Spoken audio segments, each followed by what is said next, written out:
Hello again, everybody. This is Kasem, and it's Saturday night. Late Saturday night. The kind of hour when the world gets quiet and honest. When the masks come off and we're left with just ourselves and our thoughts and whatever's keeping us awake. I've been doing this job for a long time. Playing songs, reading being that voice in the dark that reminds you you're not alone. And mostly, it's a beautiful job. Mostly, it's about making people smile, helping them remember, giving them a soundtrack for their lives. But sometimes radio becomes something else. Something bigger. Something that matters in ways I never imagined when I first sat behind a microphone. Tonight, I want to tell you about one of those times. About a phone call I received years ago. About a young man on a tower. About a song that saved a life. About the moment I learned that what we do here, you and me, connected by invisible waves traveling through the air, can mean the difference between someone choosing to live or choosing to die. It's not an easy story, but I think you need to hear it. Let me take you back. August 1st, 1966. Austin, Texas. I wasn't at American Top 40 yet.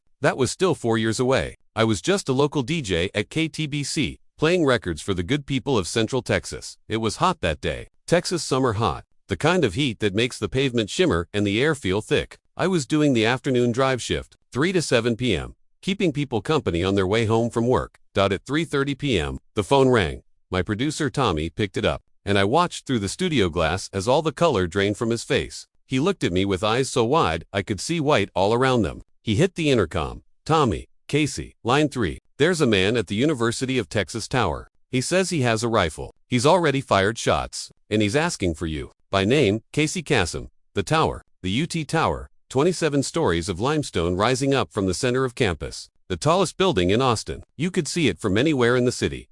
My hand was shaking when I picked up the phone. Casey, this is Kasem. Who am I speaking with? Caller Casey. Thank God. My name is David Parker. I'm on the observation deck of the UT Tower. I have a rifle. I've fired warning shots. The police are coming, and I need you to listen to me. Really? Listen. Casey, I'm listening. David, I'm right here. David, I don't have much time. They're going to try to stop me, try to talk me down, or take me down. But before that happens, I need to tell someone. I need someone to understand. Kasem. His voice was calm. To calm. The kind of calm you hear in someone who's made a decision they think is final. Through the phone, I could hear sirens. Getting louder. Getting closer. Casey, David, tell me what's happening. Why are you up there? David, I came back from Vietnam 3 months ago. 14 months over there. Marine Corps, infantry. I saw things. Casey, I did things. Things I can't unsee. Things I can't undo. And when I came home, everyone wanted me to be normal. To be the same person who left. But that person is dead. He died in the jungle, and I don't know who came back in his place. Casey, you came back. That's what matters. You survived. David, did I? Because I don't feel like I survived. I feel like I'm still there. Still in the jungle. Still fighting. Still watching friends die. The only difference is now I'm doing it in Austin, Texas. And everyone thinks I'm crazy. Kasem. Another gunshot. Sharp, loud. I could hear it through the phone and through my studio window. The station was only a few miles from campus. Police were rushing into our building now. Setting up equipment, trying to coordinate. Casey, David, I need you to put the gun down. Please, let's talk about this without the gun. David, the gun is the only reason you're listening. Without it, I'm just another messed up veteran nobody wants to deal with. Casey, that's not true. I would listen, David, would you? How many calls do you get every day from lonely people? Sad people? People who just want someone to hear them? And how many of those calls do you take? Really take more than a minute before you say thank you and move on to the next song. Kasem, he was right. And I hated that he was right. Casey, okay, you're right. I'm sorry, but I'm listening now. Tell me everything. Start wherever you need to start. David, I grew up here. Austin, normal kid. Normal family. Graduated high school in 1960. I was going to go to college. Or maybe work construction. I had a girlfriend, Sarah. God, Sarah was everything. We were going to get married, have kids, grow old together. We had it all planned out. Casey, what happened? David, I got drafted. November 1961, 19 years old. One day I'm planning a future with Sarah. The next day I'm on a bus to boot camp. 6 months later, I'm in Vietnam. Kasem, police officers were gesturing at me through the glass. One held up a note. Keep him talking. SWAT team needs 15 minutes. 15 minutes. I had to keep this young man on the phone for 15 minutes while they surrounded him, while they prepared to either save him or stop him. Casey, tell me about Vietnam. David, you want the truth? Casey, always. David, it was hell. Not the metaphorical kind. The real kind. Hot, humid, everything trying to kill you. The enemy. The jungle. Disease your own mind. You stop sleeping because every sound might be an ambush. You stop trusting because anyone could be the enemy. You stop feeling because if you feel, you'll break.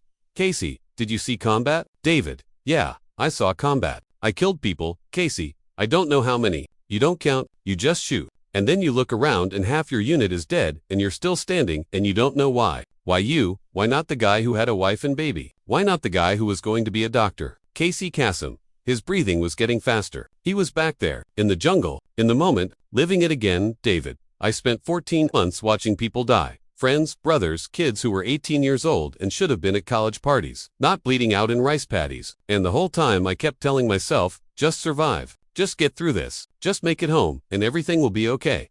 Casey, but it wasn't okay when you got home. David, nothing was okay. I got off the bus and my parents were there. My little sister, they were so happy, so proud. And I felt nothing, just empty, like someone had scooped out everything inside me and left a shell. Casey, and Sarah, David, Sarah tried. God, she tried. She came to see me the day after I got back. Still beautiful, still perfect, still everything I remembered. But I couldn't be what she needed. Couldn't talk about normal things, couldn't enjoy anything, couldn't sleep without nightmares. Every loud noise made me jump. Every crowd made me panic. I was broken. Casey, I am broken. Casey, what happened with you two? David, I pushed her away, week after week, canceling plans, picking fights, until finally, 2 weeks ago, she came to my apartment and I told her the cruelest lie I've ever told. I said I didn't love her anymore. I said I felt nothing for her. I said to leave and never come back. Casey, but you do love her. David, more than anything, more than life itself. That's why I had to let her go, because I don't deserve her. Not like this,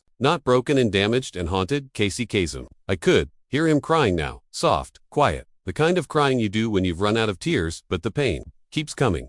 David, you know what she said? When I told her I didn't love her, she looked at me with these sad eyes and said, I know you're lying. I know you're hurting. And when you're ready, I'll still be here. And then she left. That was 2 weeks ago. The last time I saw her, the last time I'll ever see her. Casey, it doesn't have to be the last time. You can still, David. No, Casey. That's why I'm calling you. I need you to do something for me. One thing. And then I'll decide what happens next. Casey, what do you need? David, I need you to play a song. Our song. The one Sarah and I danced to the first night we met. The one we used to listen to when we talked about the future. I need to hear it one more time. I need to remember what it felt like to be whole. Casey Kasem, through the studio glass. I could see more police arriving. SWAT team, negotiators, everyone setting up, everyone waiting. The note said they were in position. They wanted me to give a signal, but I couldn't. Not yet, because David was asking for one thing, one song, one last beautiful memory before whatever came next. Casey, what song is it? David, you know it. Everyone knows it. It's about love, about promises, about believing that two people can weather anything if they just hold on to each other. Casey Kasem, I knew the song. Of course, I knew it. A beautiful, haunting melody that had been on the radio for months. A song about hope and heartbreak and the kind of love that refuses to die. Casey, I'll play it. Right now, I'll play it for you. I'll play it for Sarah. David, thank you. And Casey, can you do one more thing? Casey, anything. David, tell Sarah I'm sorry. Tell her I lied. Tell her I love her more than I ever thought possible to love someone. Tell her, in another life, in another world where I didn't go to war and come back broken, we would have had everything we dreamed about. Tell her to find someone who can give her that. Someone whole. Casey, you can tell her yourself. Come down from that tower. Talk to her. It's not too late, David. Just play the song. Casey, please. Casey Kasem. I looked at my producer. He nodded. We were going to interrupt programming. We were going to play this song live. For David, for Sarah, for everyone listening who didn't know a young man's life hung in the balance of 4 minutes and 32 seconds of music. David, I'll try. Casey, that's all I ask. Casey Kasem. I went on the air, live, interrupting the regular program. Casey, this is Casey Kasem with a special dedication. This one goes out to Sarah Mitchell from someone who loves you more than words can say. Someone who wants you to know that even in the darkest places, there was a moment when you made him believe in light. The song played, all 4 minutes and 32 seconds. I didn't talk, didn't interrupt, just let the music fill the air, fill the airwaves, fill the space between a man on a tower and a woman who'd never stopped loving him. Through the phone, I could hear David breathing, listening, the helicopters circling overhead, the police waiting below, the city holding its breath. When the song ended, I picked up the phone. Casey, David, are you still there? David, I'm here. I heard it. I remembered. God, Casey, I remembered everything. Her smile, her laugh, The way she'd rest her head on my shoulder, the way she made me feel like maybe I could survive anything, even Vietnam. Even this, Casey, you can still have that. You can still have her. Just come down. David, I don't know if I can. Casey, yes, you can. You survived 14 months in hell. You can survive this. One step at a time. David, it hurts so much. Casey, I know, but pain means you're alive. Pain means you can still feel, and if you can feel pain, you can feel other things too. Love, hope, joy. Casey Kasem. Silence. Long, aching silence. I could hear his breathing, ragged, uncertain, on the edge of a decision that would determine whether he lived or died. David, okay. Casey, okay. David, okay. I'll come down. I'll put the gun down and come down. But Casey, you have to promise me something. Casey, anything. David, promise me you'll find Sarah. Tell her what I said. Tell her I loved her, that I still love her, that I always will. Casey, I promise. David, thank you. Thank you for listening. Thank you for the song. Thank you for reminding me that I used to be someone worth loving. Casey Kasem. The line went quiet but stayed open. I could hear movement, footsteps, voices, policevoices.com, controlled. Sir, put the weapon down. We're here to help. One of the officers in the studio looked up at me and nodded. David had surrendered. He was coming down. It was over.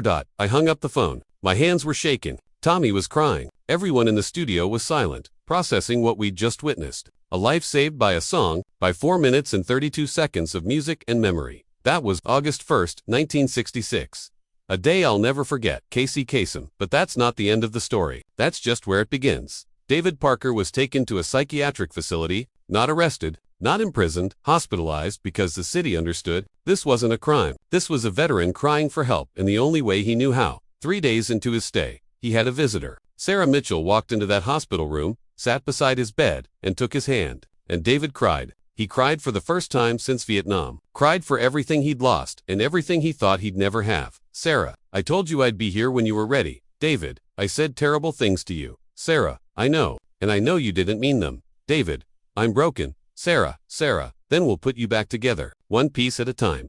Casey Kasem. She visited every day. 2 weeks became a month. A month became 2. David was transferred to a veterans facility. Specialized care for men coming back from Vietnam. Men fighting invisible battles. Sarah never stopped visiting. She brought books, music, hope. She didn't try to fix him. She just stood beside him while he learned to fix himself. 6 months later, David was released. He moved into a small apartment, started therapy 3 times a week, joined a veteran support group, started rebuilding a life from the ashes of the one he'd lost, and Sarah was there. Every step, every setback, every small victory. 2 years later, in May 1968, David took Sarah back to the armory, the place where they'd first danced, the place where their story began. He got down on one knee. David, I'm not the person you fell in love with. I'm scarred. I'm damaged. I have nightmares. I have bad days. But I love you, Sarah, and if you'll have me broken as I am, I'll spend every day trying to be worthy of you. Sarah, you don't have to be worthy. You just have to be here. That's all I ever wanted. Casey Kasem. They got married in September 1968, and they invited me.